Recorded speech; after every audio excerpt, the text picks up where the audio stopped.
జపాకుసుమ సంకాశం కాశ్యపేయం మహాద్యుతిం తమోరిం సర్వపాపఘ్నం ప్రణతోస్మి దివాకరం. లోకానికి ప్రత్యక్ష దైవమైనటువంటి సూర్య భగవానుడి గురించి తెలియనటువంటి వాళ్ళు నాతో పాటు చాలా కొన్ని కోట్ల మంది ఉన్నారని చెప్పచ్చు.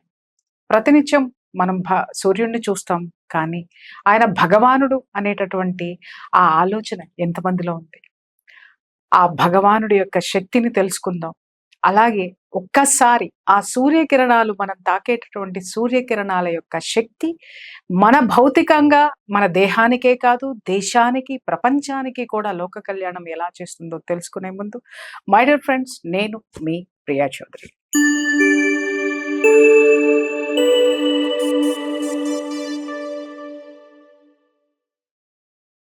సూర్య భగవానుడి యొక్క అద్భుత శక్తిని వివరించి అది మన జీవితానికి, దేహానికి, దేశానికి ఎంత అత్యుత్తమైనటువంటి అద్భుతమైనటువంటి శక్తిని ప్రసాదిస్తుందో, అణువణువునా కూడా మనల్ని భగవానుడు ఎంత ప్రొటెక్ట్ చేస్తున్నాడో చెప్పడానికి మన ముందు ఉన్నారు సూర్య ఉపాసకులైనటువంటి విక్రమాదిత్య గారు. చాలా చాలా విషయాలు వారి నుంచి నేర్చుకుందాం, తెలుసుకుందాం. అలాగే మనం ఏం చేయాలో కూడా మాట్లాడుకుందాం. నమస్తే అండి. సూర్యోస్మి తల్లి. యజ్ఞం చేయడం వల్ల ఆ వాతావరణంలో ఉన్నటువంటి ప్రతికూల శక్తులన్నీ నశించి లోక కళ్యాణం జరుగుతుంది. అగ్నిమీళే పురోహితం యజ్ఞస్య దేవ వృత్విజం హోతారం రత్న దాతమం. అక్కడికి వచ్చిన వాళ్ళు అంటే ప్రతి ఒక్కడు కూడా ప్రతినిత్యము ఫైర్ చూడాలి. కళ్ళు అగ్నికి ప్రతీకలు. ఎప్పుడైతే ఫైర్ తగ్గుతూ చూపు తగ్గిపోయింది, అజ్ఞానం అనేది ఆవరిస్తుంది. ఆ యజ్ఞం దగ్గర కూర్చోబెడితే ఊరికే యజ్ఞం చూస్తే ఏమొస్తుంది? అందుకని యజ్ఞం తర్వాత మనం కళ్యాణం పెట్టాం, కళ్యాణం తర్వాత పూర్ణాహుతి. సౌర హోమం చేసి లోక కళ్యాణం వచ్చినటువంటి ప్రతి భక్తుడు కూడా సమ్మోహితులైపోతారు.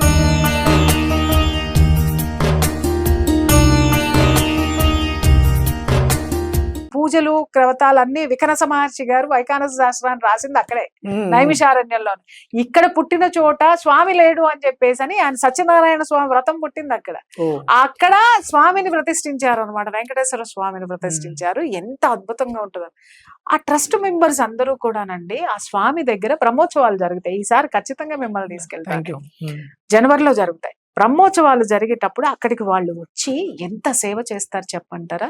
ఇక్కడ మనకి విఐపి అనగానే ఏం చేస్తాం సార్, ఫస్ట్ ట్రస్ట్ బోర్డు మెంబర్లు, వాళ్ళ చుట్టాలు, వాళ్ళ మనవాళ్ళు, వాళ్ళ మనవరాళ్ళకే విఐపి దర్శనాలు అందుతాయి.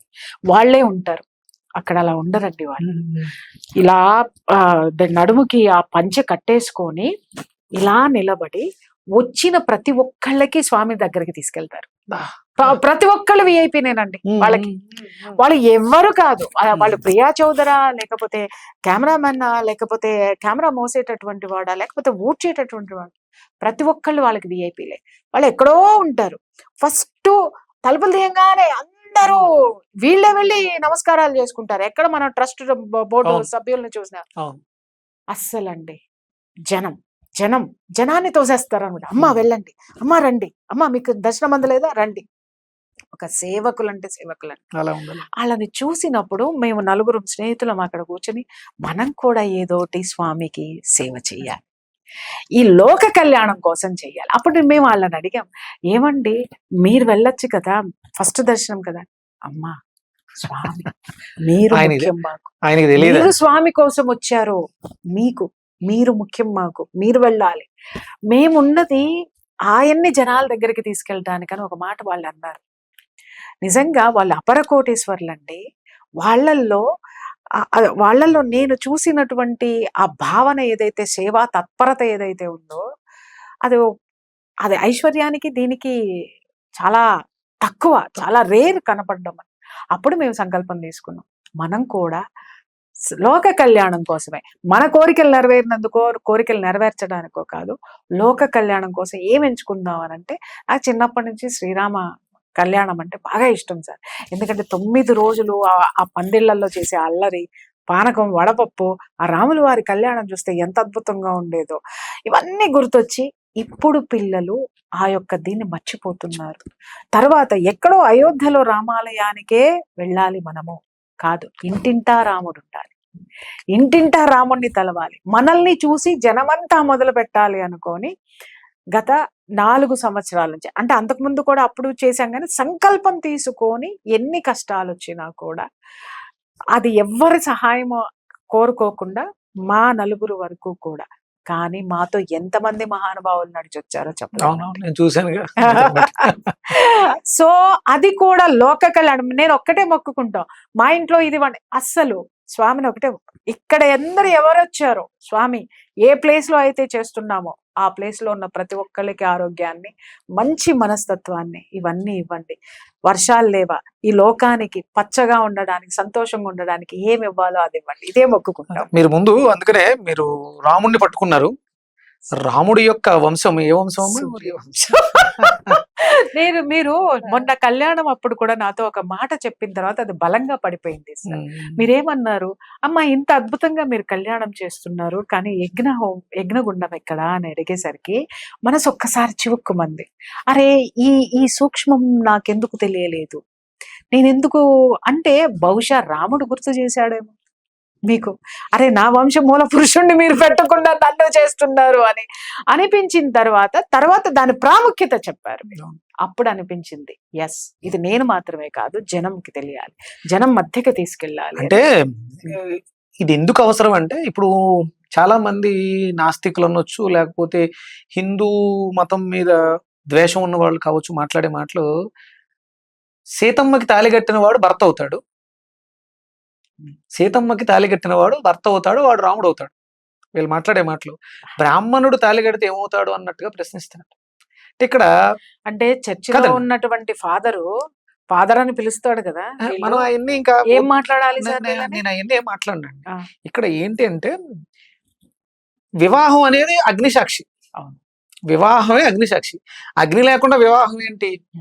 ఇక్కడ వాళ్ళ కళ్యాణం కోసం కాదు, శ్రీరామచంద్రమూర్తి యొక్క కళ్యాణం ఆయన కోసం కాదు. ఆయన ఒకసారి కళ్యాణం చేసేసుకున్నాడు, జన్మ ఎత్తేసి చేసుకోవాలనుకున్నాడు, సీతమ్మని రూపం దాల్చాడు, కష్టాలు పడ్డాడు, పెళ్లి చేసుకున్నాడు, ఇద్దరు కలిసి అరణ్యవాసం చేశారు, అయిపోయింది. వాళ్ళిద్దరు కళ్యాణం మన లోక కళ్యాణం కోసం. ఇప్పుడు మామూలుగా ఆ శ్రీరామనవమి ఉగాది తర్వాత వచ్చేటువంటి అద్భుతమైనటువంటి 9వ రోజు, నవమి తిథి 9వ రోజు చాలా విశేషమైనటువంటిది. ఆయన కళ్యాణం ఆయన చేసుకోలేక ఆయన మళ్ళీ రూపం దాల్చి మళ్ళీ పిలిస్తే జనం రారా?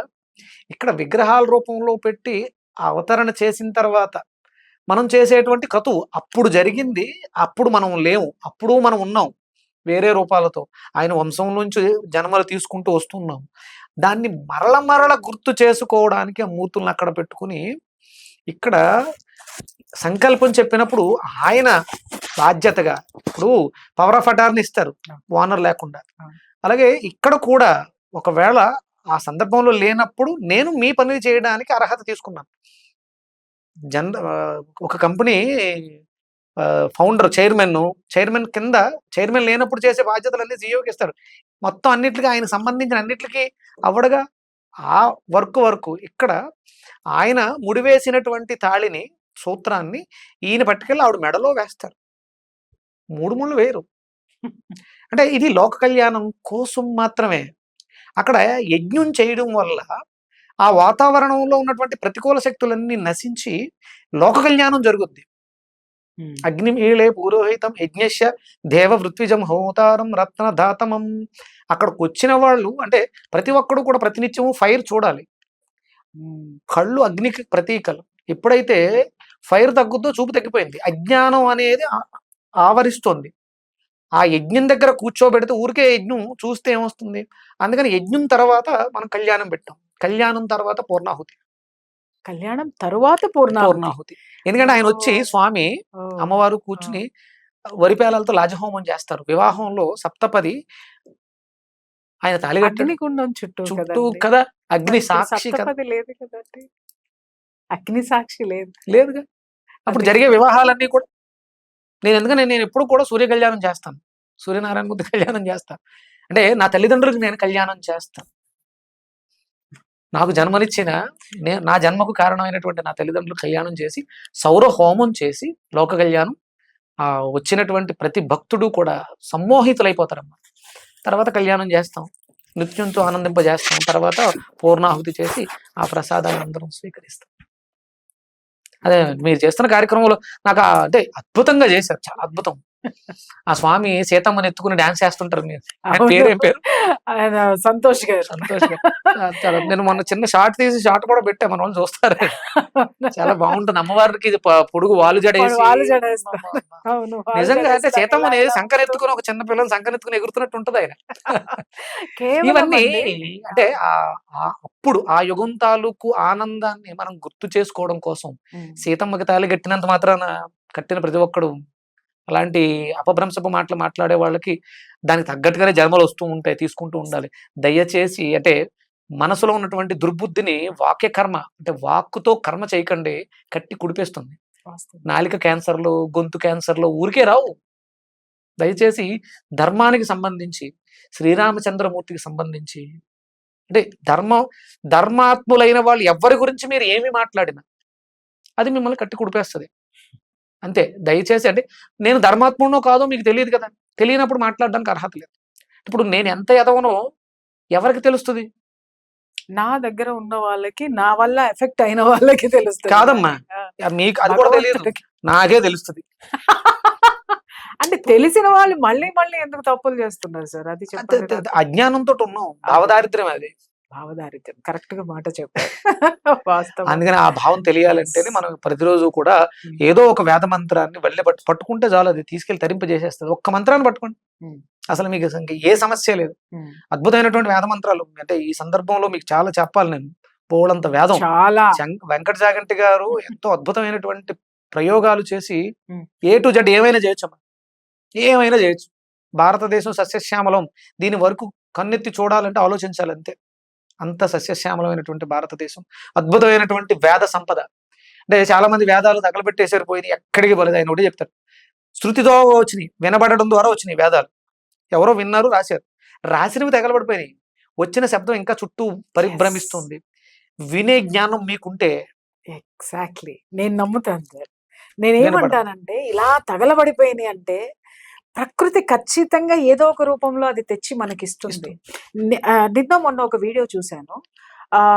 భూటాన్ లో ఉన్నటువంటి ఒక చిన్న పిల్లవాడు తన గత జన్మ చెప్తున్నాడు, నేను నాగార్జున విశ్వవిద్యాలయంలో ఉన్నాను, నేను అక్కడ నా జీవనం ఉంది, నేను అక్కడ పండితుణ్ణి అని చెప్పేసి అతను చెప్తూ ఉంటే వాళ్ళు ఎందుకంటే బుద్ధిజం ఎక్కువ ఉంది సార్ భూటాన్లో, ఆ పరంపర నుంచి వచ్చినటువంటి వ్యక్తి, నేను నాగార్జున విశ్వవిద్యాలయంలో పుట్టాను, నేను అక్కడే ఇది చేశాను, నేను పలానా అని ఆయన గత జన్మ చెప్తుంటే నిజమేనేమో అని చెప్పేసి, ఎందుకంటే వాళ్ళు ఆ దీంట్లో ఉన్నారు కాబట్టి పట్టుకుని వస్తే ఆయన ఆ విద్యాలయం దగ్గరికి తీసుకొచ్చి చూపిస్తేనండి, ఇక్కడ ఇది ఉంది, ఇక్కడ ఇన్ని పుస్తకాలు ఉన్నాయి, ఇక్కడ ఇన్ని నెలలు తగలబడింది, అప్పుడు నేను కూడా దాంట్లో ఉన్నాను అని అతను చెబుతూ వేదాలు చెప్తున్నాడు, మంత్రాలు ఉచ్చరిస్తున్నాడని. అంత చిన్న పిల్లవాడికి ఆ వీడియో ఆల్రెడీ నేను సేవ్ చేసినట్టున్నాను, చూపిస్తాను కూడా. అంత చిన్న పిల్లవాడికి వచ్చింది అని అంటే నేను ఇందాక మీతో అన్నాను, నేను నమ్ముతాను ప్రకృతి ఎలాగో అలాగా అప్పుడు ఉన్నటువంటి వాళ్ళు మళ్ళీ జన్మ ఎత్తుతారు. ఎందుకంటే మనం పునర్జన్మలో నమ్ముతాం, ఖచ్చితంగా నమ్ముతాం. ఆ ఆత్మ ఖచ్చితంగా అవసరమైనప్పుడు జన్మ తీసుకుని భూమి మీదకి వస్తుంది, మళ్ళీ ఆ విద్యను ఖచ్చితంగా అందిస్తుంది. ఐ బిలీవ్ దిస్, ఎందుకంటే దిస్ ఇస్ కర్మభూమి అండి. అంటే శబ్దం అంటే మనకి వేదం శబ్దం ద్వారా ఇవ్వబడింది. శృతి స్మృతి పురాణం ఆలయం కరుణాలయం శబ్దం ద్వారా ఇవ్వబడింది. శబ్దం ఎక్కడి నుంచి వస్తుంది? అదే వేదాలు గాయత్రి మాత, వేదమాత గాయత్రి మాత. గాయత్రి ఛందస్సు అంటే ఛందస్సు రూపంలో పదాలను రాయాలంటే గాయత్రి ఛందస్సులో రాయాలి. గాయత్రి ఎవరు? సూర్యుడే. ఓం భూర్భువస్సుః తత్సవితృవరేణ్యం భర్గో దేవస్య ధీమహి ధియో యో నః ప్రచోదయాత్. ప్రచోదనం అంటే బుద్ధి జ్ఞానాన్ని వికసింపజేసేవాడు, నిద్ర లేపేవాడు ఎవరు? సూర్యుడే కదా, ఆయనే వేదం. ఇప్పుడు ఒక మిషన్ పట్టుకెళ్ళి చెప్పి పెడితే అందులోంచి ఓంకారం వినిపిస్తుంది. అది వినే స్థాయికి, ఓంకారాన్ని వినే స్థాయికి మాత్రమే సైన్స్ అభివృద్ధి చెందింది. ఇంకొంచెం అభివృద్ధి చెందితే 4 వేదాలు యొక్క ఆ సౌండ్స్ ని, ఫ్రీక్వెన్సీని రాస్తే యజుర్వేదంలో అగ్నిమేళే పురోహిత మంత్రం వస్తుంది పేపర్ మీద. ఆవిడ కనిపెట్టడానికి ఇంకా చాలా తరాలు పడుతుంది. నువ్వు సాధకుడు అయితే సూర్యుని ఉపాసిస్తే నీకు వినపడుతుంది. నువ్వు రాసే ప్రతిదీ యజుర్వేదంలో మొదటి మండలంలో 10వ సూక్తంలో ఎన్నో మంత్రం రాసేస్తావు, నువ్వే రాస్తావు. నేను కాదండి, మీరు కూడా అప్పటి ఇన్కార్నేషన్ నుంచి వచ్చిన వాళ్ళమే. ఆ జ్ఞాపకాలన్నీ మీలో ఉన్నాయి, నాలో ఉన్నాయి. అవన్నీ ఇప్పుడు గుర్తొస్తున్నాయి మనకి. దాని తాలూకు ఆ సిస్టమ్ ఫ్రీక్వెన్సీ మన లోపల ఆ చిప్ లేకపోతే మనం ఏం చేయలేం. మనందరం భారతీయులు, భారతదేశంలో ఉన్నాం. అందుకని ఏంటంటే అది ఒక్కసారి గుర్తొచ్చినంటే వేదం అంటే అవి 4 ఆటోమేటిక్గా మనకు లోపల నుంచి వస్తుంది, యాక్సెప్ట్ చేస్తాం. తెలుసు కాబట్టి. తెలియకపోతే అర్థం కాదు. ఇది వేదం యొక్క గొప్పతనం, మన భారతదేశం యొక్క వైశిష్టం. మళ్ళీ వచ్చేస్తాయండి వేదాల్లో ఎన్ని అంటే లుప్తం అయిపోయినాయి అనుకుంటున్నారు. ఎక్కడికి మా గురుగారు అదే అంటారు, ఎక్కడికి పోలేదు, గాల్లో బిలీవ్ విక్రమాదిత్య గారు మీరు ఏదైతే చెప్పారో ప్రతి క్షణం నేను అదే ఆలోచిస్తా. ఎవడు కొట్టలేడురా, ఎందుకనంటే ఇది కర్మభూమి. అక్కడ ఉన్నటువంటి ఆ ఎనర్జీ నిక్షిప్తమై ఉంటుంది ఖచ్చితంగా. దానికే మనం ఆత్మ అని పెట్టాము. ఆ ఆత్మని కంట్రోల్ చేసేది పరమాత్మ అన్నాం. ఆ పరమాత్మ ఈ ఆత్మని ఎప్పుడు ఈ భూమి మీద పెట్టాలో పరమాత్మకి ఖచ్చితంగా తెలుసు. డెఫినెట్ గా అది మళ్ళీ భూమి మీదకి వస్తుంది. ఎప్పుడు ఏది ఇవ్వాలో అది ఇస్తుంది. అట్లాగే కదండి జగద్గురు ఆదిశంకరాచార్యులు గారు వచ్చిన, రామానుజాచార్యుల వారు వచ్చిన, ఈ వివేకానందుడు ఎప్పుడు రావాలి, వీళ్ళన్నీ ఒకటే ఆత్మలండి. ఆ వేదంలో ఉన్నటువంటి ఋషుల ఆత్మలే నేను ఫీల్ అవుతా. ఎందుకంటే వీళ్ళందరూ కూడా ఒక్కొక్క విప్లవాన్ని తీసుకొచ్చిన వాళ్ళే విప్లవకారులు. అంటే ఇవాళ మనం గన్నులు పట్టుకునో లేకపోతే రోడ్డు మీదకి వెళ్ళి గట్టిగా అరిచే వాళ్ళు విప్లవకారులు వాళ్ళకి మాత్రం కాదు. వీళ్ళందరూ కూడా అప్పుడు ఉన్నటువంటి పరిస్థితుల్ని మార్చడానికి వచ్చి ఆ ఉద్యమాన్ని సక్రమంగా నడిపించి, వాళ్ళు విద్య ద్వారా ఉద్యమాన్ని నడిపారా, వేదాల ద్వారా నడిపారా, జ్ఞానం ద్వారా నడిపారా, తర్కం అనేటటువంటి శాస్త్రం, ఇవన్నీ ఎక్కడి నుంచి తీసుకున్నారు వాళ్ళు? పరమాత్మ ఈ ఆత్మలో నిక్షిప్తం చేసి ఈ భూమి మీదకి యదా యదా హి ధర్మస్య ఎప్పుడైతే అవసరమో అప్పుడు అది వచ్చి తీరుతుంది. ఇప్పుడు ఈ మధ్య కాలంలోనే అంటే ఇప్పుడు వెంకట చాగంటి గారు ఎంతో కాలంగా శ్రమ చేస్తున్నారు. ఈ మధ్య ఆయన దాంట్లోంచి విజ్ఞానం బయటకు ఎక్కువ వచ్చి వేదం మీద అంటే ఇప్పుడు మొత్తం మేము యూనివర్సిటీలో ఉన్న స్టూడెంట్లు ఒక 100 మంది ఉన్నామండి. మాకు ఎవరి కాళ్ళకి ఆ విధి విధానాలు అప్పచెప్పేశారు. ఆయన ఒక 100 మంది నేర్చుకుంటున్నాం. ఇంతకు ముందు లేదు. ఆయన ఒంటరిగా దాన్ని బాగా విడదీశారు, చాలా సేకరించారు, అన్ని రాసుకొచ్చారు, వాళ్ళని అద్భుతమైన ప్రయోగాలు చేశారు, పబ్లిష్ చేశారు. ఇప్పుడు భారతదేశం అంతా కూడా స్ప్రెడ్ అవుతుంది. ఎవరికి వాళ్ళం విడిపోయాం, ఎవరి వర్క్లు వాళ్ళు చేసుకుంటూ సాధన చేస్తున్నాం. ఇప్పుడు నేను తూర్పుగోదావరి జిల్లా కాకినాడకి ప్రమాదం వచ్చింది. నేను విప్లవము హనుమంతుడు ఎవడమే కోతి కదా, వానరం అంటే విప్లవం అంటే విడదీస్తుంది, వికృతమైనటువంటి చేష్టలని చేసేస్తుంది, విమోచన చేసేస్తుంది. కోతి అమ్మ, సూర్యకిరణానికి కోతని పేరు. అవి ఇలా అంటే అందులో రకాలు ఉంటాయి. గుర్రంలా పరిగెత్తేవి కొన్ని ఉంటాయి, కోతిలా గింతేవి కొన్ని ఉంటాయి. కిరణాలకు ఉన్నటువంటి లక్షణాలకి ఆ పేర్లు. కొన్ని హరిణి, లేడీలా ఉంటాయి. అంటే ఆ లక్షణం దీనికి ఉంది కాబట్టి దీనికి హరిణి అని పేరు పెట్టాడు. సూర్యకిరణంలో ఆ గుర్రానికి ఉన్నటువంటి లక్షణం అంటే ఇక్కడ గుర్రం స్పీడ్ గా పరిగెడుతుంది, హార్స్ పవర్ అంటే ఒక కిరణానికి ఉంది. అందుకో ఇది దానికిలా ఉంది కాబట్టి దీని పేరు గుర్రం. దాని పేరు గోమాత అంటే అంటే సూర్యకిరణాలన్నింటికి గోవులు అని పేరు. సూర్యకిరణాలకి గోవులు. అందులో ఒక ప్రత్యేక కిరణాన్ని ఆవు తీసుకోగలదు, ఆవు ఒక్కటే తీసుకోగలదు. కానీ దాన్ని ధరించింది కాబట్టి అది గోమాత అయింది. బాబా